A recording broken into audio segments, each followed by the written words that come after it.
So, as long as we're sitting here talking, waiting for Dan, did you want to talk about Stranger Things? I know you wanted to talk about that like forever. It seems like a lifetime ago that like all that happened, but it was only New Year's too. Like it was New Year's Eve that the finale happened. Yeah, I think the discourse around that show was unfair towards the end there, but it was also kind of self-driven by the Duffer Brothers just being complete idiots on every single time that they were interviewed. I feel like the last season was a mixture of just some really solid writing and some really rushed writing and some really poor visual choices, and the result of like way too long of time between seasons. But I liked it. I thought the ending, I don't want to spoil it for anybody, but I did like the way that they ended Mike's arc. I like the way that they ended Eleven's arc. I thought it was good. The way in which they kind of set up the ending of it I think it was as well written and as like reverent towards the time period as the other ones were. I do not think so. So yeah. Yeah, I mean, so for me, I had my complaints throughout watching the whole season, and I think a big part of that was that like there came a point where I was like it was like one continuous thing that was happening the entire time, that they were stretching over many episodes instead of it being like, oh, this whole thing happens and then it wraps up. But there's, so they weren't wrapping things up episode by episode. It was more like, hey, we have an 8-hour long movie. Yeah. And we just chopped it here, and here. So that was kind of my complaint going throughout the whole final season. But with that being said, I did enjoy it. I liked it. I don't think it's the worst season that they've done, and it's definitely not the best. It's like right there in the middle. But the finale, I think, was very, very, very well done. I thought it wrapped things up very well. I think I teared up a little bit at some point. Yeah. And I mean, it was a very emotional thing, and it's been with us since we were, this show's been out for 10 years now, and it's crazy how many things have happened in that time. Yeah. And how far all of these things have come. And it was just thinking about all of the things that this show spawned. It spawned a very specific kind of 80s nostalgia thing, Yeah. It spawned so many of those, and it spawned a bunch of different styles that were all based on, it's not wholly original what they did. Sure. But it's got a specific style to it that's based on the 80s or the idea of the 80s. Yeah. And they spawned a lot of really cool things. So I think it's got to be sort of handed to them that, like, you guys really accomplished something here. And by and large, they stuck the landing. So you can't hate them for that. And that final shot of the whole thing was, I think, one of the best final shots of a show. So yeah, I agree. It's hard to end a show, right? I remember I lived through when Battlestar Galactica ended, and I fucking loved Battlestar Galactica, and that's something I know I can't show my wife. She will not give a shit about anything that happens in that show. So I'm glad I watched it at like the perfect point in my life where it was like me in college or whatever it was at the time. Me too. It was great. I remember going to like people's houses and having house parties watching that show, and then the finale happened, and I loved the finale, and I was with people who also really loved the finale. They thought it was great. And then later the discourse online is like, oh, it's a shit finale, all this different kind of stuff. There are parts of it where I didn't think it stuck the landing as well as it could. But in general, that show did really great. I think it's hard to end a show to appease all the fans. And I think the hardest thing to do is to make a show that sticks to the values of the original pilot and what has been continuing on throughout the rest of the series. And I think Battlestar Galactica did it well, and it showed how people just don't I don't think, understand or really value that. And then Stranger Things, it just felt like I was living through the same thing. Like, oh, yeah, of course. You snipped people's endings very well, but it didn't feel like people wanted more and they felt sad. And so, yeah, of course they're going to dream that there's a 9th episode or that, something's going to happen in this animated series or what else. But I don't know. I thought it was great. And, they always leave the door open 3 inches in all of these shows. And I think that the door is open for this show to have a reunion in 10 years or whenever and bring all these people back and see if something happens. Yeah, and I think so too. And a lot of people were saying like, oh, I really think they need to make sure they just kill more people in the finale. And I don't think that No. was ever this type of show. And we all know, like, hey, if you killed half the cast of original Kids, Yeah. like, it kind of would have been a bit too brutal. Because who do you do that to, right? Yes. And if you do, they're probably going to bring them back somehow if they do have a new version of this. And I think that's what it's all about for them, too, is like, hey, this is a certain type of show. And if we do decide to do another version of it, we want all of you to come back. So we're not going to kill you. Yeah. And I mean, there has been no indication throughout that whole series that any of those main characters are going to die. Right. They brought Max to the brink of death, basically, and didn't kill her. I don't think I didn't think they were going to kill anybody, nor should they. I mean, I don't know. Heck, the Steve and Robin survived the Russians. Come on. There's absolutely no way they should have survived that. And they did. So I don't know. I loved that final battle. Me too. I think the kaiju battle was fine. Like, everybody's like, where are all the Demigorgons? And frankly, you should have been like fighting them off too. But I liked the kaiju battle. I think it worked really well. It felt very anime inspired. The thing about it is it's designed to be like an RPG, and you're never fighting all of the little guys when you get to the big boss, right? You've spent the whole way there fighting them, and that's what it's supposed to be like. Yeah, I agree. I liked the change in lore too. Not change, but like the expansion of the lore, that the Upside Down was like a bridge between these two worlds. I thought that was interesting. It was like a fun twist. And the one thing I will say is, if you cast Linda Hamilton in a role, use Linda Hamilton, right? Yeah. All she did was get out of cars that whole show. She just got out of cars and like yelled at people and glowered. Put her in a situation where she has to show off her Sarah Connor-ness. Like, yeah, she was underutilized. Incredible. Yeah. But other than that, I mean, I thought it was a solid ending. And I know a lot of people are saying like, oh, I can't rewatch it now because it was so bad. I think it improves the rewatchability for me. I liked that. I thought it was great. I mean, it's like you said, it's hard to stick a landing for a show. Yeah. And a lot of them don't. But I think this did. I mean, this was great. The Americans, I don't know if you've seen that. That's great. Breaking Bad, that's great. Yeah. Lost, very divisive ending to Lost. I love the ending to Lost. I love Lost. I've been thinking about rewatching that show. Yeah, but I mean, the whole show is divisive, but I love it. Yeah, even The Sopranos. Like, I know people were upset with it during its time. I kind of like that ambiguous, like unreal, like who knows kind of ending. I enjoyed that too. So I don't know. Yeah. I was pretty upset at Sopranos, to be honest with you, but I think it's something that I've just like sort of come to terms with over time. Exactly, and that's the other thing too. Like, time heals all these kind of wounds, and I think time will be probably pretty friendly to the Stranger Things ending. Now the question is, will we ever get over Game of Thrones? I don't think so. I just don't think so. I think that is I think everybody has that measure of like, is it as bad as Game of Thrones? Absolutely not. I think even the people online who are like, oh, I hated the Stranger Things ending, they have to say it wasn't as bad as ending of Game of Thrones. Yeah. Once you go through that, you can go through anything. That's it's true. Like, oh, okay. Yeah. So Dan, you made it. Yeah. Sorry, computer issues. What's up, guys?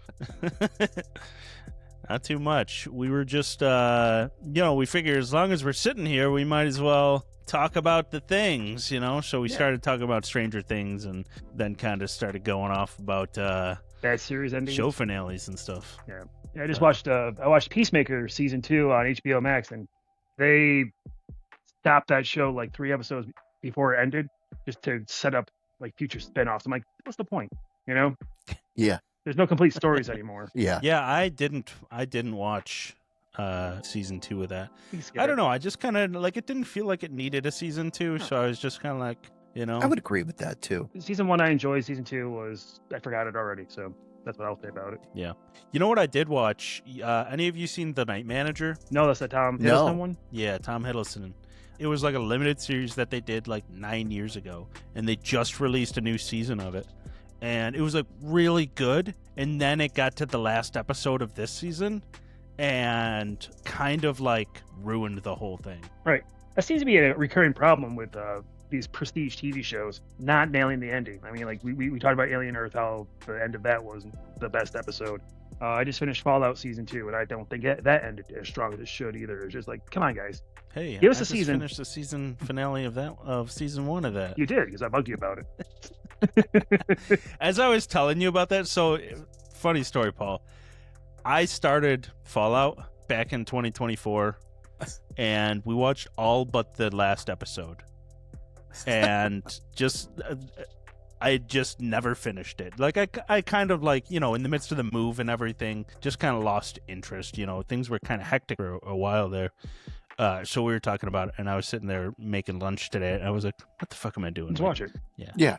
Why have I not watched that? Like, I don't have an excuse. And I went back and I looked because like it was like pick up where you left off, and I actually didn't even finish the episode before it. Oh, So look that's at you. what happened is like I paused that episode like halfway through, and then was like, I don't know if I really feel like finishing this, and then just never did. So I finished that episode and then watched the finale. It was a good little season finale there. Yeah, that one I liked. I like that. I thought that was pretty good. I'm currently in the middle of the show Ponies. It's with Amelia Clark and Haley Lu Richardson. It's on Peacock. Like, I'm one of the 4 people who subscribe to Peacock. And yeah, that's pretty good. I like that a lot.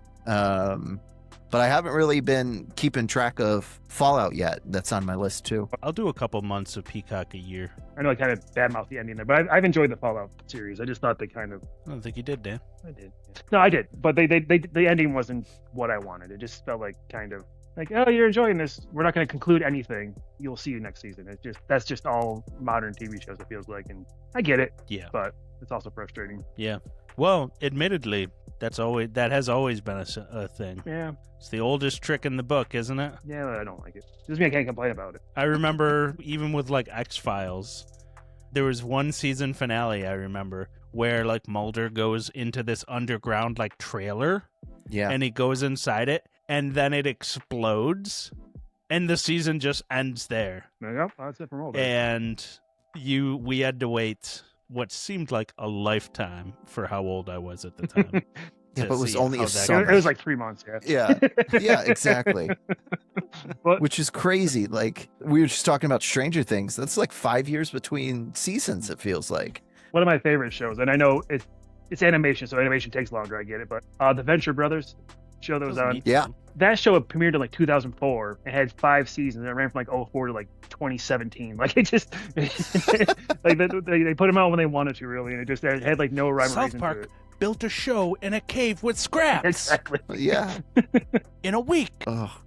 But yeah. Oh, speaking of Jeff Bridges, did you guys see the 3rd Tron? No, I forgot. Yeah, I saw it. I forgot it came out. I think that is the definition of the most meh movie I've ever seen in my life. It is meh. I will say Tron Legacy was one of the best theater experiences of my life. Like I loved watching that movie in the theater in IMAX. Just the sound, the lights, everything was just intense and awesome.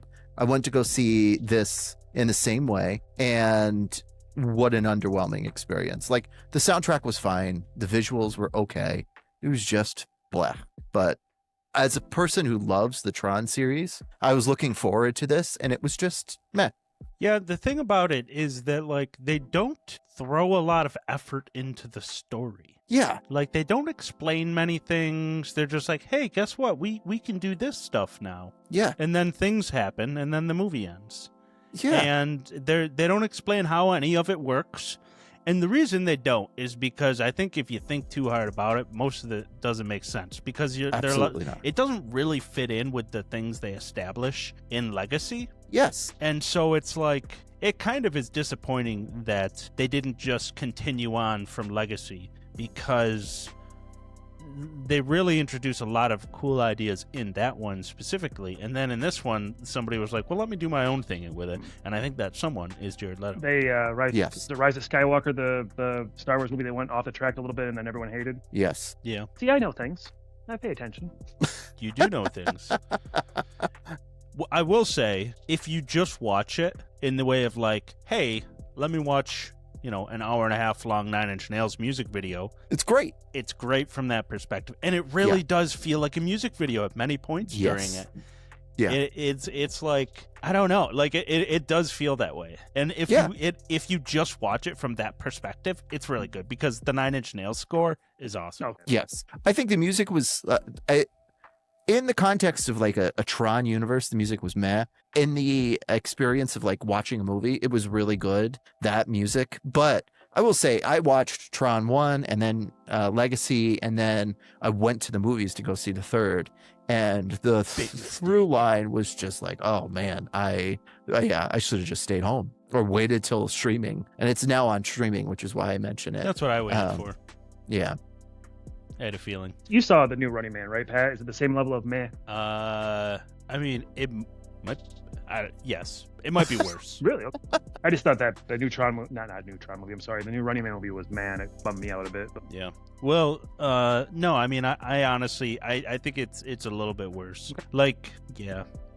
The thing about it too is so the marketing for it was really bad, and it's got the girl from that movie you talked about the other day, Paul.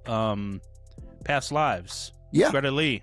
Yeah. And marketing really undersells her role in the movie. Yeah. They didn't lean into that whatsoever. And I really think they should have because she's good in it. But also, so she's utilized more than they indicate from the trailers. Much more. Yes. She's a much bigger character. She's like the main character of the movie, basically. But also somehow still underutilized. You know what I mean? Yes. Yeah. It's a weird dynamic there where Jared Leto kind of takes over the movie and does very little with it, right? Like, there's not a lot of character development with him. He plays it real steady. He doesn't go like zany, but he still looks like Morbius, just like got the same Morbin vibe. Morbid type. And I just what's her name from X-Files is in it too, and Gillian Anderson. Yeah, and she's underutilized. I feel like they really do focus on Jared Leto and Athena, Ares and Athena, and they have both of them going after each other, and it just doesn't really sync to me. It doesn't really work. And it's also a weird casting too, because Hassan Minhaj, I think, is in it too. Yeah. And it's just, what is he doing in this movie? Why is he here? It's just such a weird casting to have him in this movie. I was surprised when I saw him. And the thing about it too is with the way everything is set up in the movie, and you're spending so much time trying to figure out what the hell is going on, because you're like, wait a second, there's two companies now instead of one. Yeah. Who's the good company? Who's the bad one? Okay, you're the bad one. Or what is like in your, oh my God, the AI in the opening credits. I was like, this makes me want to vomit. And I know it's the point. Yes. Like, they want you to know it's AI, but it's still gross. It's just not great. No. Yeah. And to have a Tron movie and not have Tron in it is also weird for me. Like, why are you calling it Tron? I know to make it part of the universe, but he's not in it. And so it's part of the lore. Like, I don't know. And they have the dude from that Star Wars video game. Yeah. I can't think of his name, but he's in it for a split second. Oh, like yes. And the actor? The Cal Kestis one. Oh, yeah. Okay. So not. I was thinking of the Force Unleashed games way back in the day. So ignore me. No, it's like Jedi Fallen. Yeah. Yes. The ginger Jedi or the something. ginger Jedi. Yeah, exactly. Yeah, so he's in it, and like he's having like a whole fight scene, but he's in a suit the whole time, and then he takes his helmet off at the end of it. and then he's not in the movie anymore 30 seconds later. Yeah. And you're just like, why would you not just have them have their helmets off for all of that? It's just strange. It's a strange sort of thing. They take them all off eventually anyway, so maybe just have them take them off at the beginning of the scene even, you know? Was the helmet reveal a big reveal? Kind of seemed like it was supposed to be. Yeah. Maybe they had a different It's also actor in line for that role, and they're like, well, he backed out, so let's throw this guy in here. No, because I saw there was all this training that they posted online with him training for that fight scene where he's wearing a goddamn helmet. Now you got me, man. Yeah. So it was bizarre to me. It's also weird too. Like the theme of it was to humanize AI. Like that was the theme of the movie in a world where AI is so controversial. It's like whoever wrote it was just tone deaf. So the movie itself is just very tone deaf at times. Not Disney. It just doesn't. Yeah, exactly. Not Disney. No. I know they're like, so we got to make a movie about AI because we're gonna turn Disney Plus into an AI app. Yeah. We have actually people are okay with this. Yeah, They're gonna ease love it. them into it. Yeah. Jared Leto. Yeah. Walt Disney's gonna be an AI soon. Oh, you're So right. All right, should we get the actual episode rolling? Yeah. let's do it. I think you got some good clips out of this. Yeah, we got 24 minutes of just talking about random shit. And 4 minutes with me. Yeah. All right. Well, let's get this rolling.